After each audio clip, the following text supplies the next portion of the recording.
requesting permission to address the board on a specific agenda item should sign in before the meeting starts on the form on the board table. The board requests a discussion time limit of 3 minutes on any specific agenda item, and we ask visitors to make only one appearance per item. We ask those addressing the board to speak from the podium and to state their name and address. Board Policy 0167.3 dictates that personnel issues will not be addressed. Concerns about individual employees of the district should be brought to the superintendent or designee. The meeting site is fully accessible. Any person requiring further accommodation should contact the superintendent at the School Corporation Central Office. The Board of Trustees respectfully request those guests and visitors in attendance to be courteous and silence their cell phones, please. As is our custom, we begin. I'm sorry, sir. Oh, I'm sorry, sir. Okay. Sorry about that, sir. Sorry about that. We'll get the microphone in a better place. Well, is he turning it up? Okay. Test, test. Is that better? Okay. Sorry about that. Okay. Everything I just read is written on the agenda that's printed, so it's all there in front of you.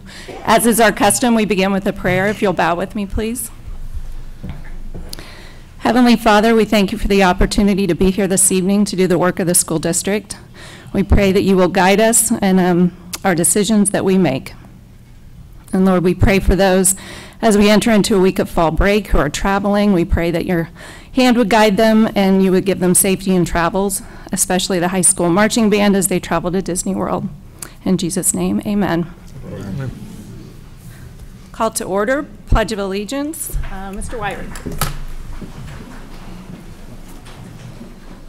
I pledge allegiance to the flag of the United States of America and to the republic for which it stands, one nation, under God, indivisible, with liberty and justice for all.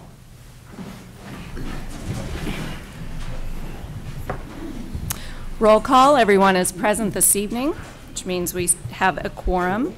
Mission statement, Mr. Bertrand. Lebanon Community School Corporation will cultivate and reach every student by influencing and enriching their lives through the power of education and do so in a positive and safe learning environment. Thank you. Good news, Dr. Taylor. Yes, thank you, Ms. Key. It's my pleasure to bring to the board and members in attendance this evening several items of good news. First, a reminder that parent-teacher conferences are underway at the middle school and the high school this week. Last night was the first night, and tomorrow night, Wednesday night, will be the last night for parent-teacher conferences, and they run from 4:15 to 7:45 at both the high school and the middle school. Also, the Harney Elementary and Hattie B. Stokes Elementary running group hosted their fall fun run on Saturday at Memorial Park. And the fun run was coordinated by Tracy Hamill, physical education teacher at Harney, and she also sponsors the Harney Running Club, and that's very popular at both schools, so we appreciate that. Central PTO hosted a successful Central Fest on Friday, September 28th, with many activities, including a dunk take featuring Mr. Salzman, the assistant principal, and he got a little wet and a little cold, I think, so we appreciate that. And on Saturday, early morning Saturday at 7 o'clock, the Lebanon Middle School 8th graders returned from another great trip to Washington, D.C.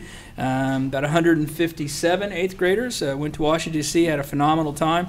Special thanks to Mr. Polson and Mrs. Hood at the middle school for organizing this trip and all the activities that were involved. And then last, we're very proud, Lebanon High School freshman Murphy Adams advances to the semi-state and cross-country. Murphy finished 21st overall and broke her own record from the previous weekend by 1 minute and 14 seconds. Murphy will run this Saturday at the Blue River tournament in Shelbyville at 10:30, and we wish her the best of luck. And that's the good news we bring this week. So thank you for allowing me to share. Great. Thank you. Item 2, approval of minutes. I'd like a motion to approve the minutes for the September 18th regular session. Make that motion. I'll second. Any questions or comments on that? Okay. All in favor, say aye. Aye. Opposed? Okay. Minutes are approved as submitted. Audience to visitors. Melissa Gerard.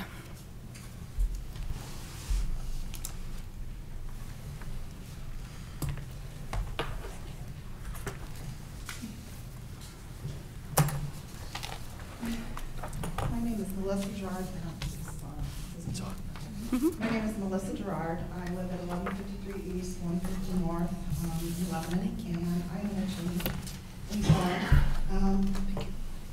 I have a few remarks here to make. When I first graduated from law school, I clerked for a judge for a year before going into private practice. One principle my judge impressed upon me at every opportunity was that if you were inclined to decide against someone, you should let them have their say, completely and fully, until they had nothing more left to say. He explained that this built trust and established credibility in the process and the institution. People can stomach an adverse result better if they at least feel you listened to everything they had to say and still were not persuaded than if you don't care enough to listen to them in the first place. And occasionally, decision makers may learn something that may change their views on a subject, and thus the principal has the added advantage of leading to better, more informed decision making. So I'm here tonight to talk to you about a few things of importance to a number of people and a project that has a potential to adversely impact residential development on the entire east side of Lebanon. Contrary to Dr. Taylor's representation to you in his September 21st, 2018 board briefs that we are a small select group of community members, I think you will find, as evidenced by the attendance here tonight, that our group is not so small. In addition, I think Mr. Holtzinger is going to be presenting petitions to you signed by over 400 people. Our neighborhood group includes a circuit court judge, a former member of this school board, parents of a current member of this school board, a former principal of Lebanon High School, various other current and retired LCSC faculty and staff, a former president and other officers of the Lebanon Education Foundation, and the families of 4 LHS valedictorians, including 3 of the last 5. We are your neighbors and friends, and in some cases, even family. It is simply impossible for me to say the things that I have to say to you in 3 minutes, but I would hope, given the importance of the matters we bring for your consideration, that you would indulge me in listening to me completely. In overview, let me start by acknowledging that I do believe that you were trying to consider the interests of various stakeholders in connection with the sale of the land at the corner of Fordyce and John Bart Road. I have seen comments in your documents that reflect a genuine excitement about securing an quote-unquote upper-end developer. I can understand this excitement too. I used to represent Lennar, although it was known as Ryland at the time. I did all of their subdivision due diligence work in central Indiana for about 7 years. I like the people there. Keith Lash is charming. I get it. The problem is that, like all builders, they have a range of products, and no one thought to ask them exactly what kind of product they were anticipating putting on this site. If you had asked them prior to entering into the contract, you might have learned, as the neighbors learned at the developer's dog and pony show, that this was an entirely new product for Lennar, because notwithstanding its previous reputation as an upper-end developer, Lennar is now branching out into low-end, quote, base level, and that's their words, product lines. Apparently, no one thought to ask to see some sort of rough concept plan.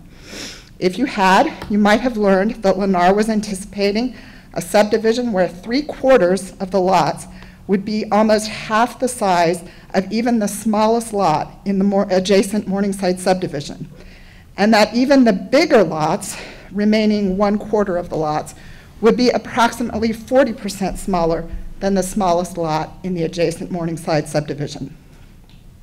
You might have also learned that Lennar was only anticipating 1,200 square foot homes with 5-foot side yard setbacks and a price point of $180,000.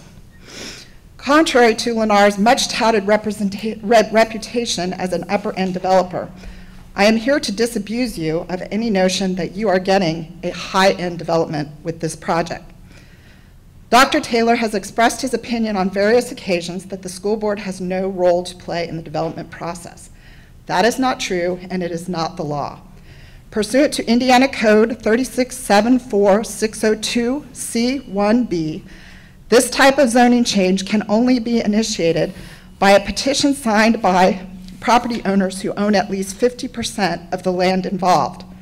Lennar does not own 50% of the land involved in the current petition. You do.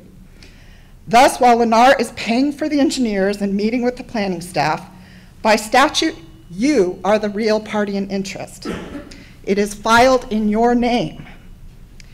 If any written commitments are given pursuant to Indiana Code 3674-1015 in the context of this application for a zoning change, your name must be affixed to that document as the owner. This is particularly true in this case since your contract provides for a two-step takedown and Lennar may not even acquire all of the land included in the application or any written commitment until 2 years after the initial closing. Thus, you cannot simply wring your hands like Pontius Pilate and disclaim any role. This application is filed in your name. While the Lebanon Plan Commission is certainly a backstop in this development process, you could have and should have been the first line of defense. The Plan Commission can require more, but you can set a floor. Unfortunately, depending on your view of the expiration of the feasibility period specified in the contract, which I will discuss further below, there may not be very much you can do about it at this point. While I do not want to get mired down tonight in technical details like drainage calculations and lift station depths, I do want to open a dialogue for a framework as to how we can all go forward and move on from here, and what the neighbors want and expect of our elected school board members. The Lennar contract is contingent and has some built-in expiration terms. This is referred to in the contract as the feasibility period. The initial feasibility period has expired. Everyone agrees on this point. Lennar has 2 available extensions of 30 days each. I am calculating a different expiration date than Lennar, and I do not believe that Lennar has timely sent a notice of their intent to exercise this extension. Consequently, I believe the contract is expired by its own terms. Even using,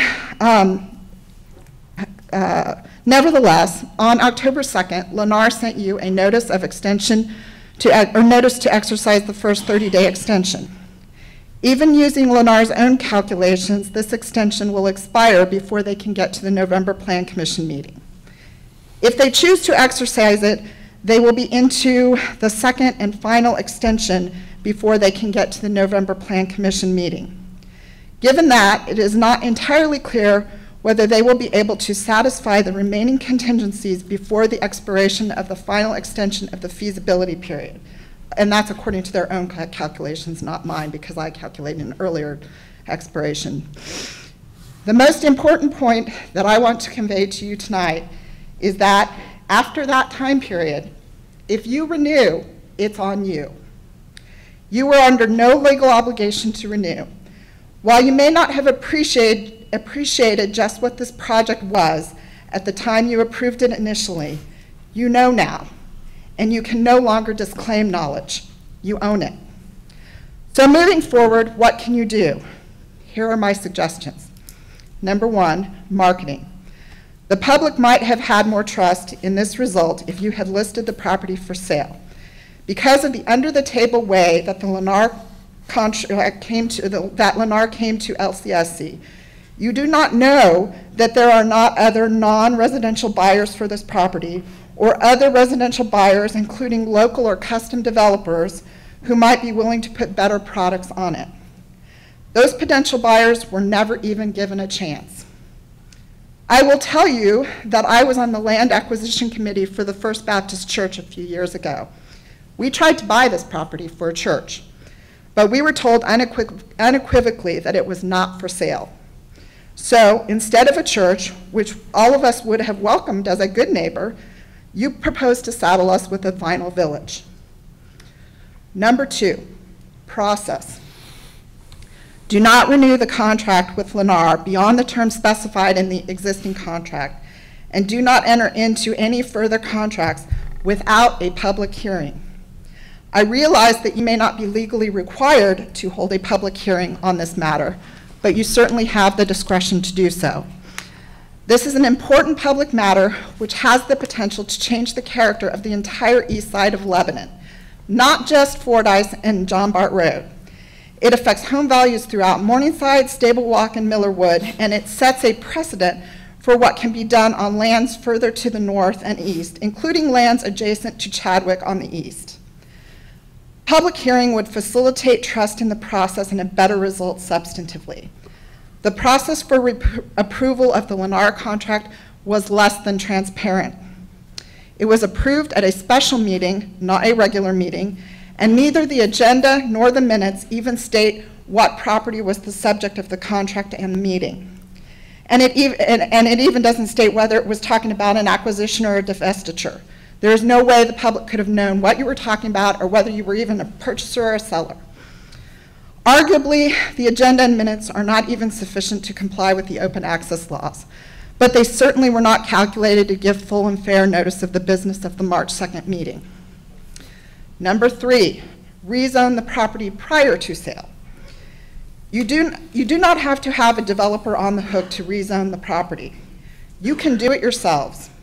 In fact, since the zoning of the property is the largest single component in determining the fair market value of raw land, you are sort of putting the proverbial cart before the horse in attempting to negotiate a price for the property and then trying to drive zoning terms which will support that price.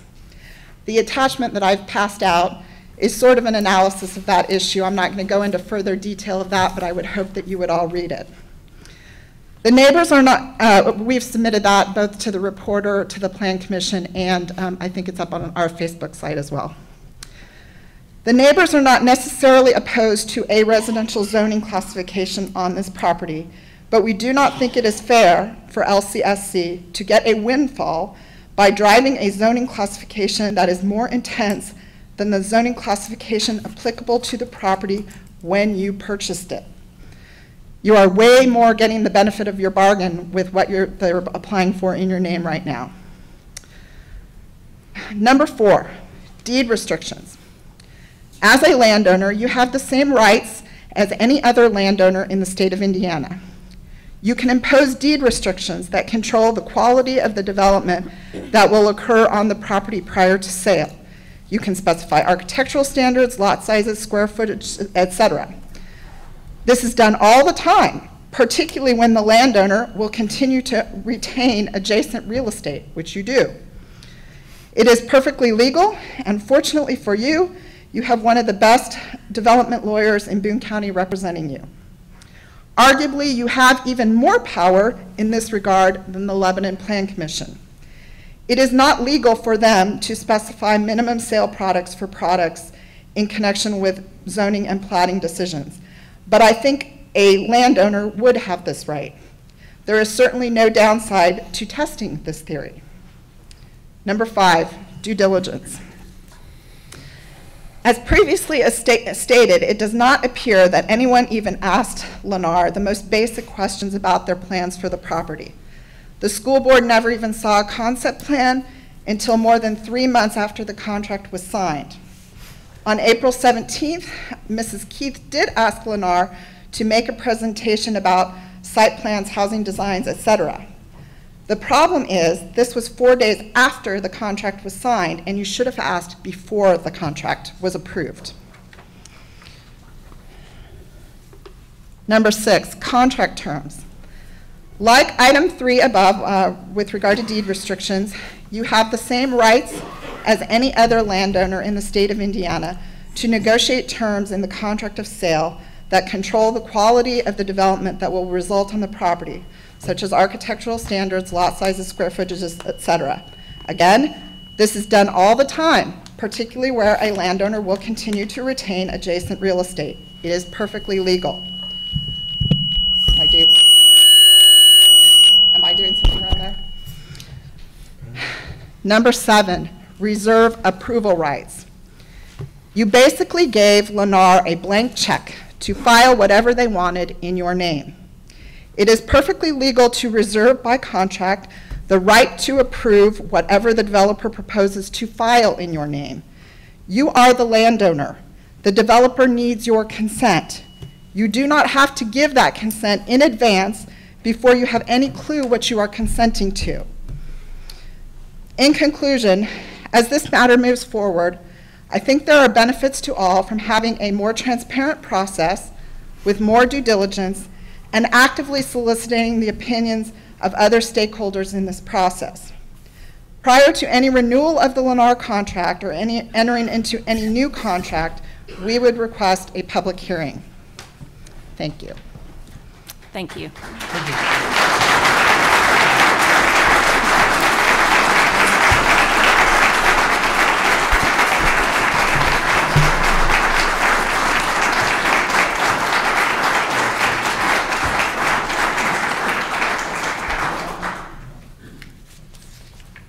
Mr. Sosby. There. Thank you.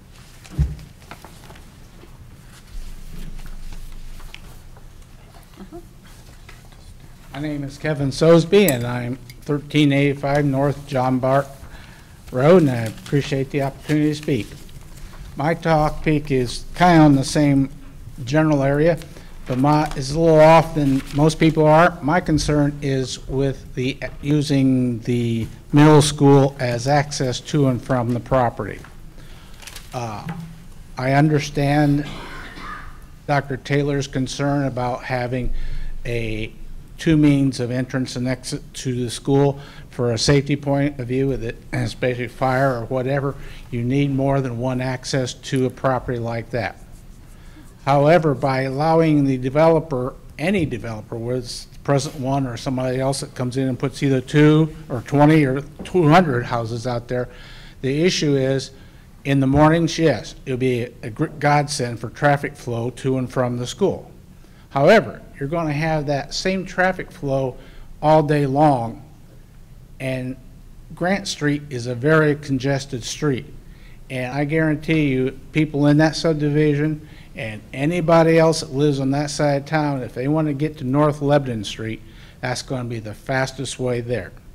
And I know in previous administrations, that was one of the concerns that they used to get Grant Street diverted the way it is now versus going all the way straight through to Elijahville Road beside Mr. Bertrand's house there. For that same purpose is the traffic issue and going through the middle of the school property and endangering school members, students especially, and staff members. That's the only concern I have, is that I agree we need 2 entrances to the middle school, but I'm not sure that's the best 2 entrances to the middle school. Okay. Thank you. Thank you.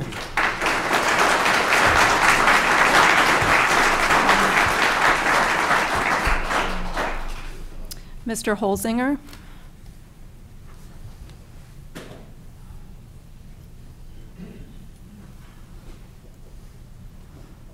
Yeah, I'm not going to go over a whole lot of, I think Melissa covered a lot of it, but as a homeowner over there, and I've heard the good neighbor thing and how we should all be working together, I didn't see any work coming to me until a week before that meeting when that developer showed up. And beyond that, I was told, well, we didn't know what was going in there. Well, I want to know how I had it 2 weeks before and nobody here had it. On behalf of everybody that's here and the rest, I have currently 407 owners, voters, signatures. I have 6 other people who have not even turned theirs in to me, so we just think you should take notice of what we have. Okay, thank you. Thank you.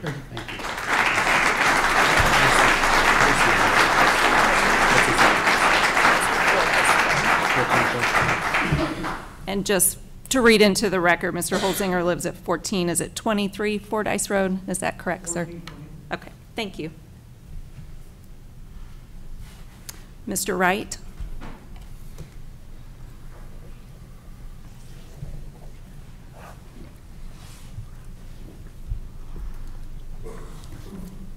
Hi, I'm Jim Wright, 1104 Brookside Drive here in Lebanon.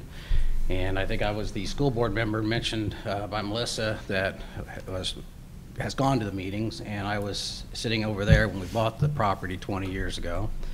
I appreciate the fact that The environment has changed in the last 20 years as to why we bought the property. At a point in time, it was for a potential high school. We renovated the high school, potential elementary. I think since then we bought other properties. So what we bought it for in 1998 may not exist today. However, on the other side of it, a lot of things that were discussed, and what brings a crowd like this to a school board meeting, which is not an easy thing to pull some people into, but it's when you see a piece of paper that we saw the development on. And so most of us didn't know it was going to happen, and then you get this piece of paper that showed, I don't know how many lots it is, but it was cramming a bunch of houses on a very small piece of property that was going to be our neighbors. And it adds all the cars and all the safety things that we talked about. And then when you go to the meetings and you have a couple hundred people meeting for 4 Sundays in a row, I think, to talk about things, and you hear the uncomfortableness that we have as a community as to how this process happened, I think I'm here to just ask you that if we've gone through these dates, and these dates show that some things have expired, I think the school board would be best served to say, okay, we put it out there, maybe we need to take a step back. I don't think this group is saying don't put houses there. I don't think it's saying don't put anything there and leave it a farmland. What we're saying is be a good citizen to our neighbors. Let's be responsible for what we do there. The mayor came to our meeting a couple weeks ago, has told us flat out, this is the most prime property in Lebanon left. And so the vinyl village that looked like it would go on there, I don't think is a good investment for Lebanon. We worry about growth a lot of times, and Lebanon really hasn't grown that much in the last 20 years, which is why we bought the property. So then the next concern is are we trying to artificially grow it, and maybe not with what we want. So anyway, bottom line is I would ask you as a school board, when you get this many people involved, and it's a lot to get people coming to a school board meeting, when you sit on that side, you see this group come in, you kind of think, well, maybe I did something I shouldn't have. I think this might be one of those cases. So I'm asking you to let the contract expire and don't grant the extensions if that's a possibility. I'm not into the legal side of it. And then let's, as Melissa said, let's go to some public forums and talk about what's best for the community. It is owned by the taxpayers. The taxpayers are sitting behind me here. Remember the org chart. The org chart is the school board's at the top, taxpayers up here, school board, superintendent. So you 5 make those decisions, and I ask you to do that. Thank you. Thank you.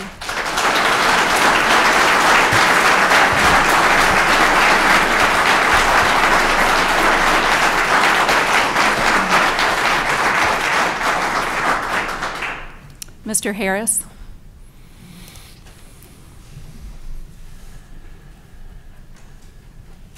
Hi, thank you for letting me talk. My name is Jeremy Harris. I live at 1138 Brookside Drive here in Lebanon. I am from Lebanon originally. I had moved to Avon when I first got married from Lebanon, moved to Avon because that's where I work, and it seemed to be a better deal for us. Well, 3 children later, 11 years later, we lived in a vinyl village. We bought a starter home. It was our very first home right after we were married. When we moved in that neighborhood, it was decent. It was decent, had good neighbors. But over the years, it just continually got worse and worse and worse, and to the point where the neighborhood association, which comes with most of these vinyl villages, didn't do anything.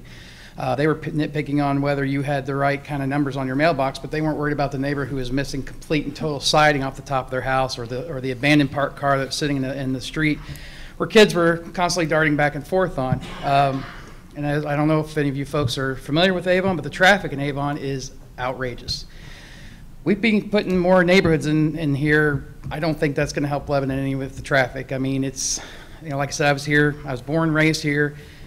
I find the traffic now ridiculous. I can't imagine what's going to happen on John Bart Road when we put another neighborhood in. I have a daughter with special needs. She goes to Central. We picked Central. Specifically, I went to Central when I was in 5th grade. I had a teacher, the late Mr. Allen, who changed my life, turned me around.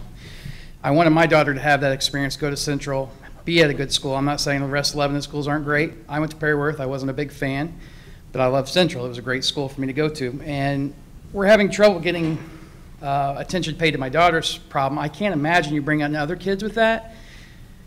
And what's that going to do for my kid? I mean, is it going to make it harder for her to get a good education, or are we looking at a total breakdown of that and just letting her fall through the cracks. I mean, that scares me. That's a fear I have every single day. I have 2 other daughters right behind her that are going to be coming here. I want them to have the best of everything. That's why I bought a house in a neighborhood that was quiet, that was peaceful. I can leave my garage up overnight on accident. In the morning, I'm not worried about it. I'm not worried about anything missing. But what I do find, when you start putting these vinyl villages in with houses that are 2 feet apart from each other, you bring in riffraff. And that comes in when the homeowners can't sell their house, then guess what? They either foreclose on it, and here comes another company to buy these houses that will rent them out to anybody. The houses get trashed for 6 months. The renters, they take off. They don't know anything. It was just a vicious cycle there in Avon. All these houses went up for rent. They were all trashed. The crime was out of control. Our last month in Avon, there were 30 car break-ins in our neighborhood that month, and we were glad to get out. I just hope that you guys take all these things into consideration. I understand people need a place to live. I get it. But I bought my house on the east side. It's a little bit more than most people would pay for the houses. I don't mind paying that because with that I buy peace, I buy quiet, I buy the fact I love my neighbors. I have Butch here and his wife that we see them every day. It's a great thing. I just don't want to bring riffraff into our neighborhood. I really, really don't. That's what I don't want my kids to have to deal with it. I don't want to deal with it. So that's all I have to say. Thank you. Okay, thank you.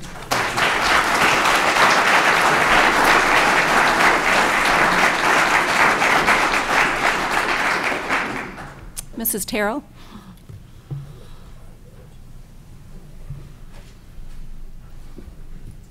I had no idea school board meetings were so much fun. I'm Dr. Rachel Terrell, 1910 East 150 North. My husband, Craig Terrell, grew up here in Lebanon, and we started our marriage in Seattle, arguably one of the best cities in the country. And when he was done playing in the NFL, we knew without a doubt we wanted to move back here to Lebanon, which to us is arguably one of the best communities in the country. We love the people here. We love what Lebanon can become. But to help Lebanon grow well, we need to be cognizant of what we choose to do with our land, particularly around our schools.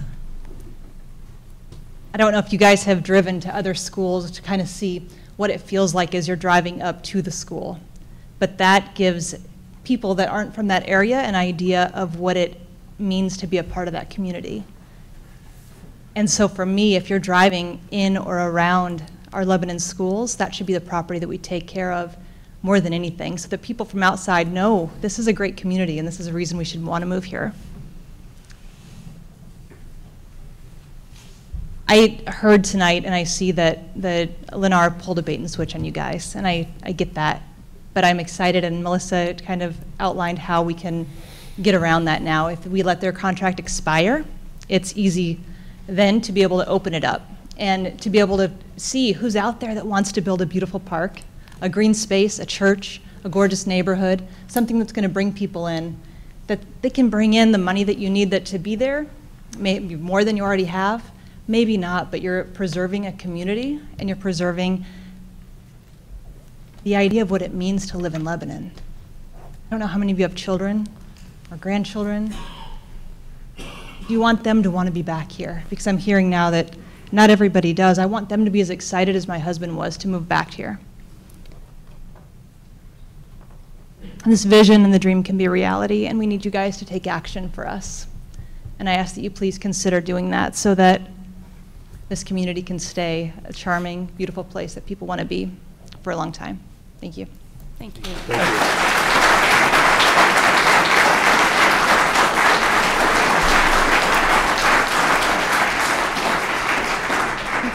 Mr. Terrell?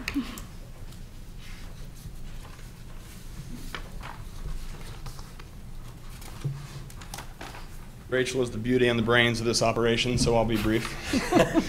I'm Craig Terrell, 1910 East, 150 North. Show of hands, who's driven down John Bart Road in the last week? Anybody?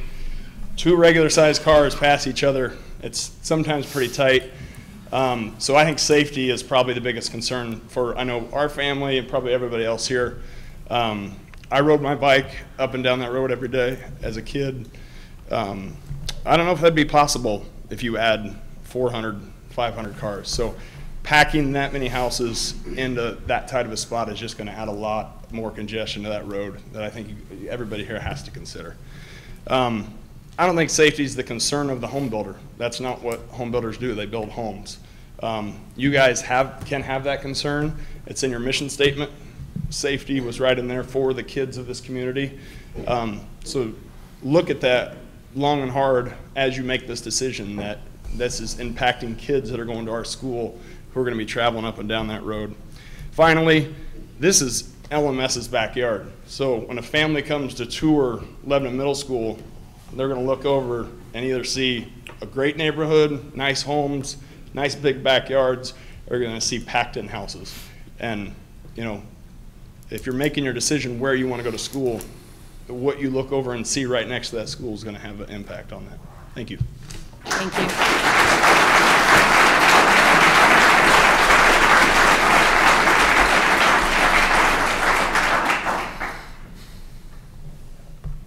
Mr. Kent.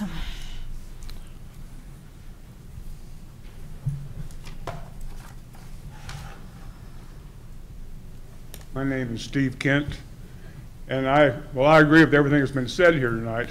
I come at you from a different perspective. I want to appeal to your logic. It logically makes sense to sell the land that was purchased for expansion.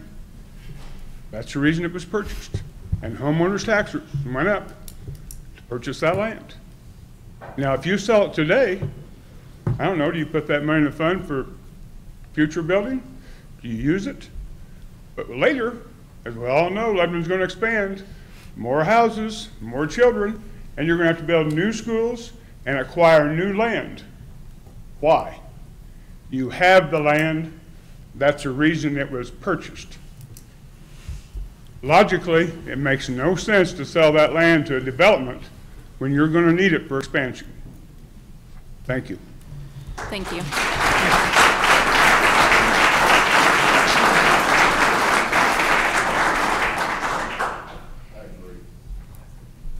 That's everyone who's signed up to speak this evening. Would anyone like to comment? Okay.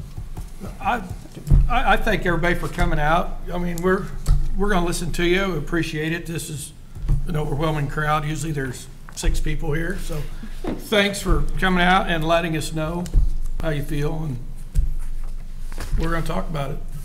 I'll echo that. I mean, we definitely are very appreciative for you to come out here and talk about this. It's not something that we just take lightly, that we want to sell the ground because of expansion. It is looking forward to bring more people to Lebanon. We've been talking about growth for a while, and it hasn't happened. You talk about generation. I mean, I graduated from Lebanon. We graduated from here. We take pride on what we can build, what we can do. I mean, we have a tax rate that's 0.94. I don't know too many people that know that we have a tax rate that low. That's pretty low. And for everything that we have here, as far as our schools, our buildings are in great shape. We try to give our teachers, all of our employees, the best money we possibly can. So we are looking at doing the best thing. So I don't want the conception that we are just trying to sell land just to sell land. We're trying to sell land the right way. And we do hear you. We've all got plenty of emails. I've gotten phone calls. We've all got phone calls at work on our home. That's part of our job. But I think that sometimes people have this, we just sit up here and we just do our thing, and that's not right at all. But I would appreciate more people come to our meetings, because I always laugh about when we have July, we have our budget meeting of $40 million. There's about 6 people here. And that's your taxpayer money that we are trying to decide to do what we're going to do with that. So if you can, I would urge you to come to more meetings and be more involved. So, thank you. I would echo that as well. First of all, thank you all for coming very much. Absolutely. We appreciate your comments. They're very constructive and thoughtful. So thank you for being here, and thank you for taking the time to be here. You know, I echo what Mr. Bertrand has said, that there are a lot of important things that happen at each meeting, and we would appreciate having public input on a regular basis, not just when we hit kind of a hot button topic. So you are always welcome to come. You're always welcome to participate, This is always on the front table, and we would love to hear from you. So thank you again for coming this evening. Okay. We are going to move on with our meeting.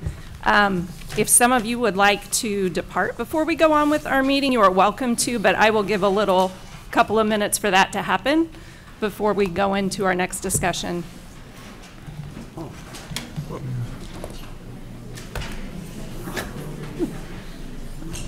Thanks.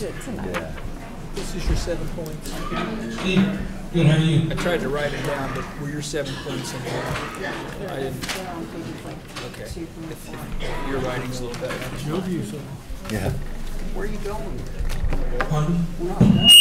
Whoa!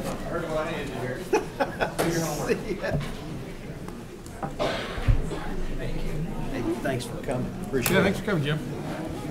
Thanks for coming, Jim. Thank you. Thank you. Tommy. You miss it, don't you, Jim? Congratulations again. You guys got any special We plans? probably should have said out loud that there's $100 tipped to one of the bottom. Congratulations. But you have to be set Enjoy. to receive it. So, sorry.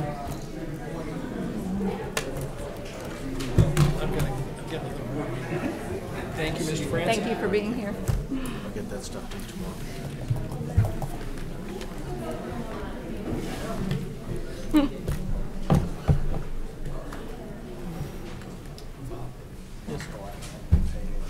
I don't think so. Some state.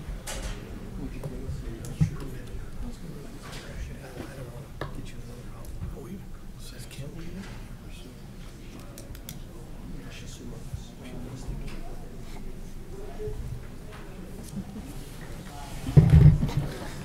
Even our attorneys, like, well, I'm going to. All right, item 4, Employee of the Month. That's true. Dr. Taylor.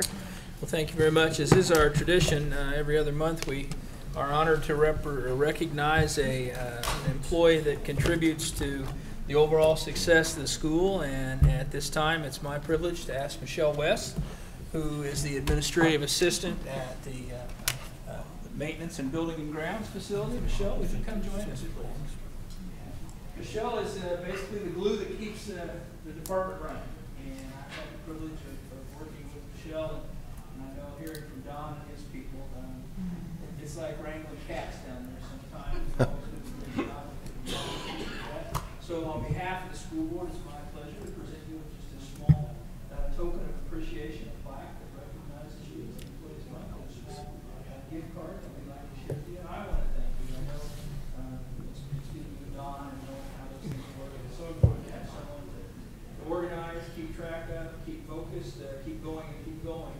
And you're everything from chief cooking bottle washer to making sure Don gets where he needs to be when he gets to be, and making sure all the phone calls are answered in return. So we appreciate that because it's truly behind the scenes, and there's nothing more important than making sure our buildings are clean, look safe, and our grounds look good, and you're a big part of that. So we appreciate that. So thank you very much. Okay.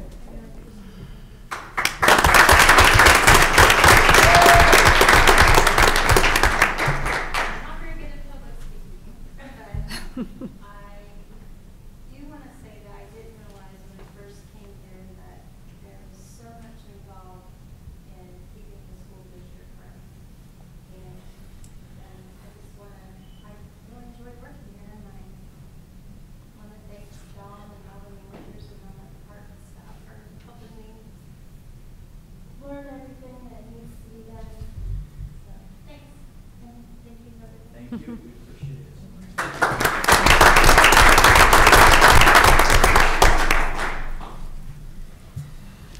Thank you, Ms. Keith. Appreciate that opportunity. Item 5, consent agenda for routine business matters. Mr. Tate. Yes, before I get into item A and B, I'd like to report to the board that we did have our bond sale as a result of very good S&P ratings.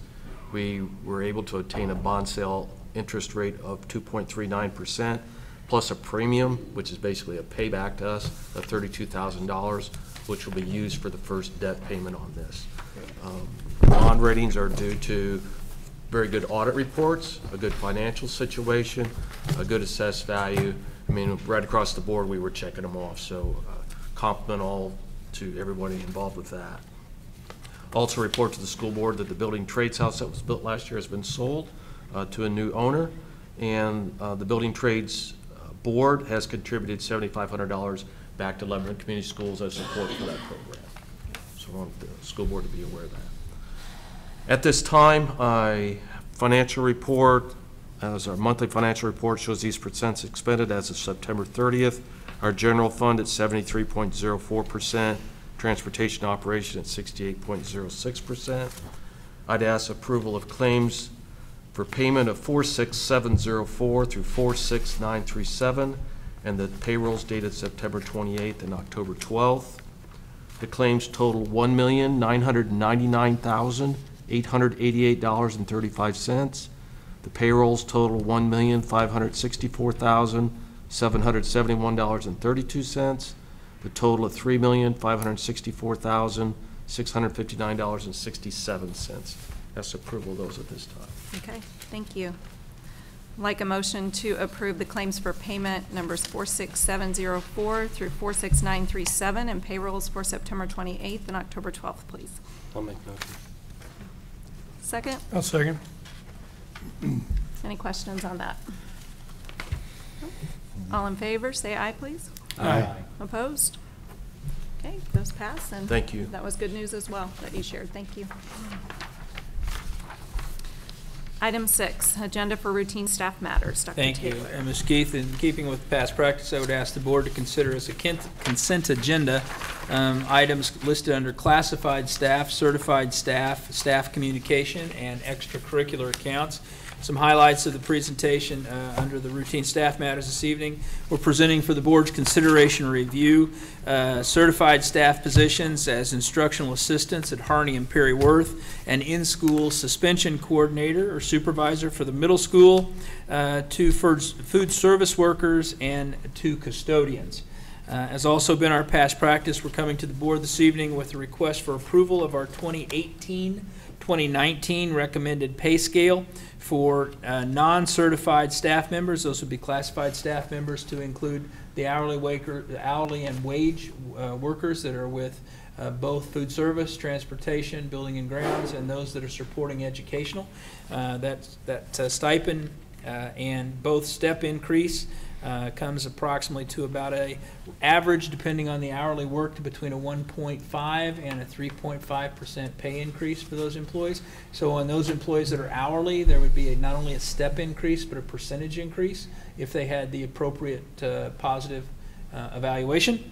And in addition to that, in keeping with the practice we started several years ago when the state provided the teacher performance grant dollars and money was given to certified employees, Mr. Tate developed a formula in which we also do a stipend, one-time stipend for our non-certified or classified employees that averages, again, an amount, a one-time amount not to exceed $300, but with a minimum of $25. And again, that varies depending on, we have part-time employees, we have full-time employees, we have 15-hour up to 40-hour week employees. So we're putting that out there for the board's consideration and review. In addition, we're also looking at the certified staff will receive the state teacher appreciation stipend, which is estimated to be approximately $600 per teacher. That is, again, a one-time stipend for an effective evaluation, and $750 for teachers with a highly effective evaluation. Then that would have an additional $250 stipend contributed from LCSC in December. And again, that is provided through the state teacher effectiveness grant that we receive annually and have to distribute by the end of the semester. In addition to that, looking at the substitute teacher pay scale, looking at going from $100 to $105 for a valid teaching license, the substitute that has a valid teaching license, going from $85 to $90 for a substitute teacher that has 48 college credit hours or an associate's degree. A substitute teacher with a high school diploma would go from $80 to $85 a day. Those are not hourly. If I said that, I apologize. Those are daily rates, so let me clarify that. And so we're providing those for consideration as well. Under 6B, we're also proposing, in keeping with past practice, that once the certified staff and the classified staff have been provided their annual pay increases, where that comes, we're also proposing the administrative salary pay increases this year would be 3%, from 0 to 3% with a stipend for as well. In addition to that, the following Hattie B. Stokes teachers, this goes to a letter of resignation, was submitted by Jacqueline Barr, a third grade teacher. That is effective on September 29th, so that is past the date here. And Megan Britt, a special education teacher, which will be effective on October 28th. Those are 2 resignations that Mrs. Solomon has received. In support of that, Mrs. Solomon is recommending Katie Crohannon, former Lebanon High School student, for the position of inclusive resource teacher at Hattie B. Stokes, and Amanda Holland for the third grade position teacher, which I just referenced was Jacqueline Barr's replacement. We would ask the board's consideration of those approvals for those certified staff. Following that, Mr. Dungy is recommending the following extracurricular assignments. Candace Huckstep is a physical education teacher at Lebanon Middle School. She's recommending her for the Lebanon Middle School Exploratory Team Leader. She would be the department head for physical education, arts, music, and STEM. Mr. Ryan Way for LMS Interdisciplinary Department Head, and Ms. Carrie Campbell for LMS Sunbeam Sponsor. Mr. Doyle is also, or Mr. Dungy is recommending also Amanda Scoble, special education teacher at Lebanon Middle School, as athletic director, and her recommendations are being submitted for this winter sports. In boys basketball, the 8th grade team A is recommended for Peter Krill as a coach, and Mr. Sam Godby as a B coach, and then a volunteer coach is Chelsea Krill. 7A is Mr. Matt Wilson, and 7B is Andrew Reeves. And 6th grade co-coaches for the 6th grade team, boys basketball, would be Mr. Ryan Ottinger and Mr. Trey Hendricks, with volunteer coaches that are unpaid would be Jeff Nelson, Jack Day, and Jared Windhorst. On the girls basketball program, Mrs. Scoble is recommending herself for 8th grade A team, and Spencer Portish for B, Mr. Steve Street and Peyton Terrell for the 7th A and B, and Mr. Brian Shue and Carrie Rosary for 6A and 6B. For wrestling, Michael Poppy and Sean Wilson, Josh Spencer, and Destiny Serrano would be the Tiger Tender coach. Swim and dive is Michelle Levy and Teddy Clooney. And then those are the recommendations for classified, certified staff communication, and extracurricular positions that I bring to the board this evening. Okay, thank you. Thank you. That was a lot. That was a lot. That's all right. So. We're going to take all 4 of those together. So I'd like a motion to approve the agenda for routine staff matters A, B, C, and D, please. I'll make a motion. Okay. I'll second. Mr. Wiry, Mr. Merritt. Okay, Mr. Merritt, this time you can get the next one. Any questions on those items? Nope. All right. All those in favor signify by saying aye. Aye. Opposed? All of those pass, please. Thank you. I appreciate the board's consideration. Okay, thank you. Item 7, request resolution approval for all of the financial plans. Mr. Tate. This would be our next step in working towards a 2019 budget. There are 3 resolutions. One is for the 3-year capital projects plan for the years 2019 through 2021, the 5-year bus replacement plan for years 2019 through 2023, and the 2019 budget for the education fund, the debt service fund, the operations fund, pension severance debt fund, rainy day fund, and the referendum debt capital fund. Ask approval of those 3 resolutions at this time. Okay. I would like a motion to approve those resolutions as submitted by Mr. Tate. Make that motion. A second, please. Second. Okay. Any questions on those items? Okay, all those in favor signify by saying aye. Aye. Opposed? Okay, those motions pass. Thank you. Thank you. Item 8, request approval of farm rental agreement. Mr. Tate. Yes, you should have in your background information the farm rental agreement for the property on John Barton, Elizaville, that Will Hoyt Green Company has contracted us with in the past. The per acre rate of $228. That's established through the Purdue Agriculture Economics Report. Ask approval of this farm rental agreement for 1 year. Okay. Like a motion to approve a farm rental agreement with Wilhoit Grain, please. I'll make the motion. A second? Second it. Any questions on that agreement? Okay, all those in favor signify by saying aye. Aye. Opposed? Okay, motion passes. Thank you. Okay, recommendation of high school roof repairs. Mr. Yes, with the work of Don Montgomery and contractor, we sought bids for high school roof area 15A and 3, which is the area above the main gym and the workout room, and also an alternate 1 and an alternate 2. There were 5 contractors that came to the initial bid meeting. We only received 2 bids. At this time, we're recommending approval for Superior Roofing for $212,763 with that work to take place this summer. Okay. Summer 2019, I'm sorry, not this summer. The next summer. This one coming up. Okay, I'd like a motion to approve the contract for roof repairs at the high school, please. I'll make the motion. Second? Second. Any questions on the roof repairs? Funding for that is from the previous GO bond, the current one, not the new one. We still have funds in there for that. We still have funds in the one we did. Yes, sir. Yeah. Have we worked with this company before? Yes, in fact, they did our middle school, correct, Don, this past summer? It should be one, I mean, the high school roof's in good shape now. That was one of the last sections, wasn't it? These were two sections that were not addressed with the renovation.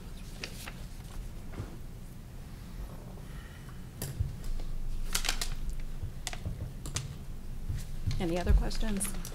Okay. All those in favor signify by saying aye. Aye. Opposed?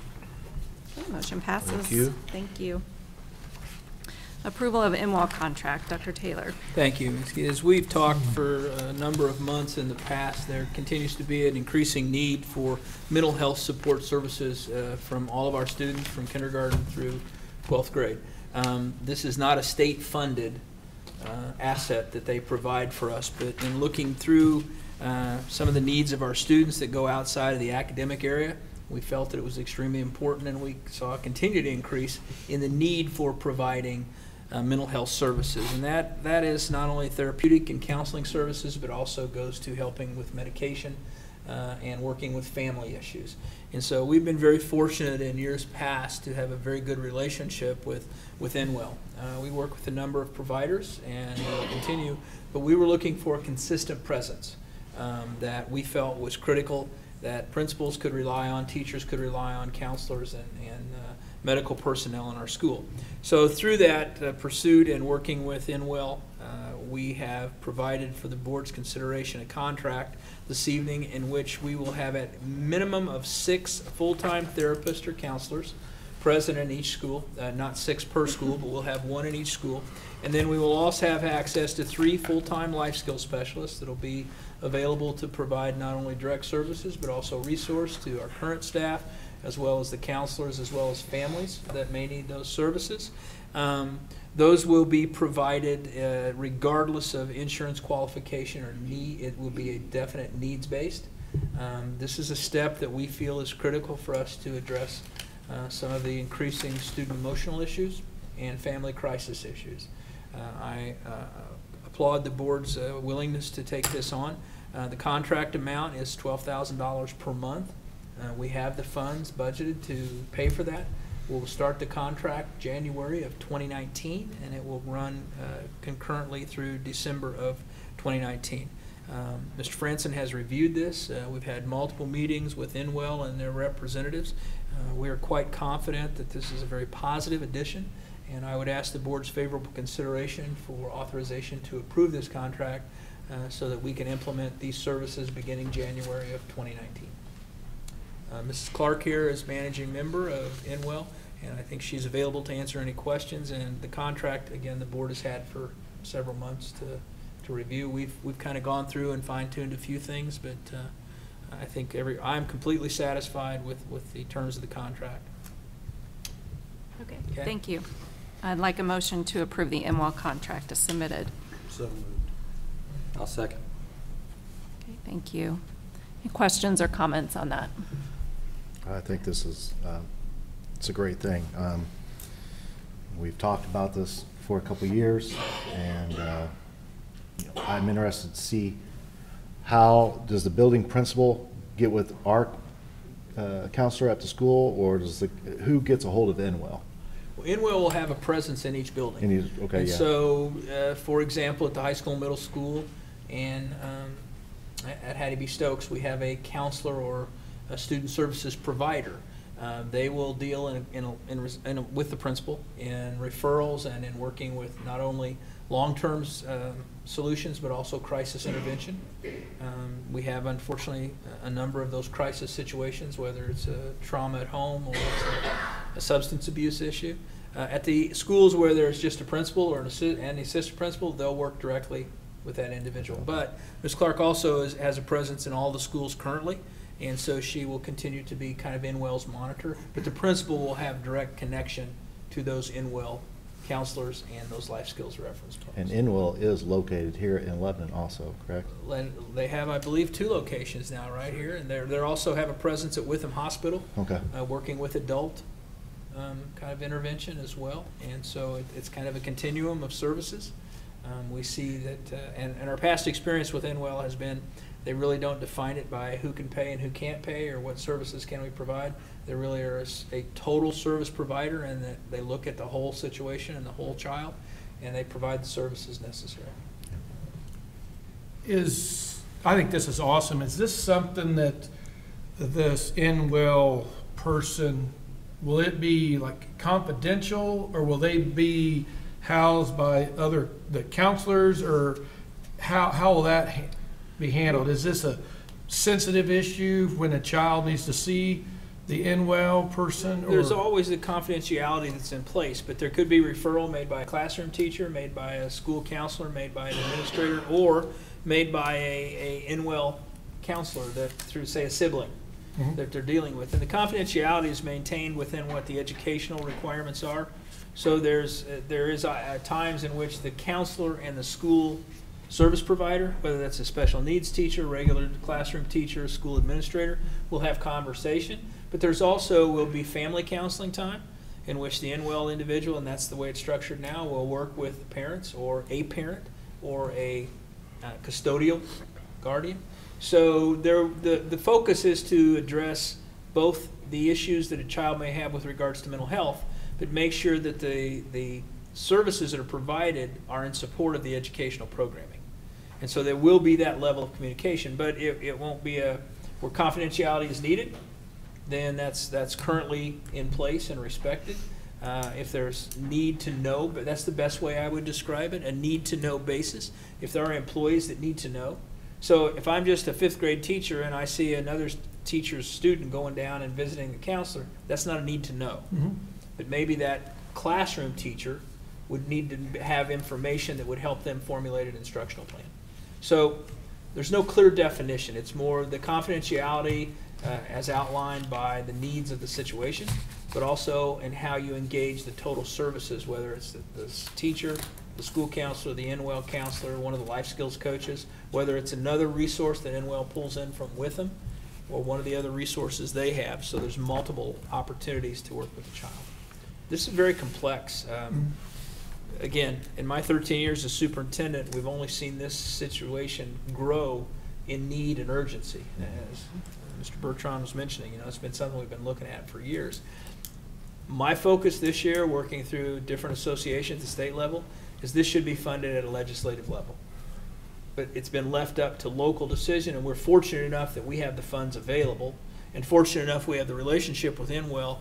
I won't say we're getting a cut rate, we're getting a very, very good rate for services provided, given the total number of personnel that they're going to have to put. They're putting 9 full-time certified mental health service providers into Lebanon Community Schools for their exclusive use. So in essence, we're adding 9 people to our mental health support staff, and 10 if you count Lynette. Dr. Taylor, and you're right, we have been working on this, and one thing I'm interested to see, I see in the contract that Inwell will provide you with a monthly report. Yes. Is that something I'd like to see with redacted, because we don't need the confidentiality things, but of what exactly they do on a monthly basis, just so we could see where that's going in the need for us. We can provide, within redacting the confidentiality Right, issues. exactly. But looking at hours of service provided, that's something we always talk about.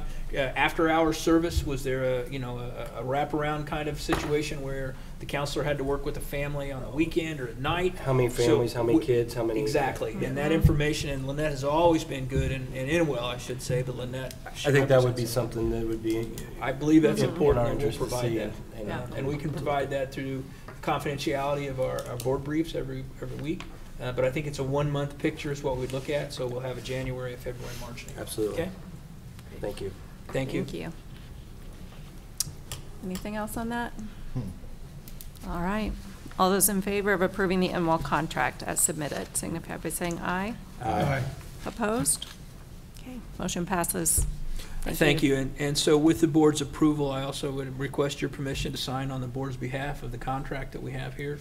And I will do that, and it will be in effect in tomorrow, and as I said, we'll implement it starting in January. Great. Thank you very much. Thank you. New business, Mr. Tate. Have a request for an overnight trip, Central third grade, to the Indianapolis Zoo, approved by Principal Mrs. Outcall. She's laid out the dates, which are April 11th and 12th, the zoo safety, the curriculum connections, and having witnessed some of the excitement and pleasure this last year and the follow-through and the curriculum wraparound by these teachers, also has my endorsement, so I ask board approval at this time. Okay, thank you. I'd like approval of the Central third grade trip to the Indianapolis Zoo on April 11th and 12th. I'll make the motion. Okay. I'll second. Any questions? Just need to make it to 2019. Oh, 2019. Yeah. Okay, thanks. We'll get them there on the right date. Yeah. All right. All those in favor signify by saying aye. Aye. Opposed? Great, Thank you. thank you. Other business. The first grading period has already ended. Fall break is next week, and our next scheduled meeting is November 20th. Anything else? What's the count on the stop arm violations, and has there been any luck with that? I mean, prosecution, tickets? I would ask Chief Smith if you have any information. If not, we'll get that for you and provide that to the board as soon as we can. Chief? Submitted to the state, regarding, there is a, and I guess there was some question of discrepancy in numbers last time I reported. There are several in the hopper and the transportation department being forward for the process. But currently we have processed 11. I do not get a report back of convictions or I'll get notice if we go to court on one. I've not heard either, so I can try to find that out. But there have been 11 so far submitted, and that's in the state's hands, the process. There are several more waiting to be transferred from the transportation department for us to process and issue. Mr. Turr, I'll get numbers and see what I can provide in board briefs on Friday. Okay. Specific. That's a good question. The board I mentioned early in the good news, the middle school DC trip, and I want to thank the board. I think the board's aware I accompanied the 8th graders to DC, and I want to share, first of all, how proud I was of those kids. Most people seeing 150 8th graders coming towards you at one time, they don't really think positively that, but I had I've been out of the classroom for 35 years. I've been out of the school building for 19. This was a great opportunity for me to go back and be with kids, to chaperone, to experience what 8th graders are like. But I have to tell you, there's a number of times that we had unsolicited compliments on our kids. For everything as simple as you might think as our kids all getting on the right-hand side of the elevator so people could go up, to holding the door open for people going in and out of museums. Washington, D.C. is a totally different place than I knew it when I was there in the 80s and 90s. Everything's secured, everything's metal detector. I tell you what, our young men and women, if you would have seen them at the Tomb of the Unknown Soldier during changing the guard, it was very important to me personally, but it was very enjoyable. And I want to share that with folks. I want to thank the middle school folks. Mrs. Audinger, also from our office, joined, and it was just a great experience. We have good kids, and we have kids that are going to do all right in this world, and kids that have never had experiences like this. And for us as a school corporation to provide them opportunities, and I know the middle school scholarship a number of students to be able to go, but for students that have never been to Nashville, Indiana, or Chicago, Illinois, to go to Washington, D.C. Now, I will tell you, this body doesn't handle 12 hours on a bus real well. That's something that with age doesn't improve. But I have to share with the board, it was an outstanding experience for me. I was impressed with how the teachers handled things. I've always been impressed with Mr. Polston and Mrs. Hood's organization. But I was equally impressed with supervision, with how the students behaved. Their purchases at gift shops weren't my purchases in gift shops, but nonetheless, they still were there. But I will tell you, as a board, you would have been very proud to see this group of 8th grade students, how they represented Lebanon Community School Corporation. And I'm proud, as an educator, in how they represented youth. And we see a lot of stuff. We approve mental health contracts. We talk about school resource officers. It's very important we don't lose sight of the fact that a lot of our kids are really good kids. They're going to grow up and be great adults. They're going to take care of this state and this community. And so I want to thank you for the opportunity to kind of, after 41 years, to rediscover why I enjoy being an educator. So thank you very much. Glad you got to go. I wasn't real glad about 4 in the morning coming back through Pennsylvania on a bus, but it's fine. Thank you very much. I went a little long. I apologize. Anything else? No? All right. We are adjourned. Thank you. Thank you.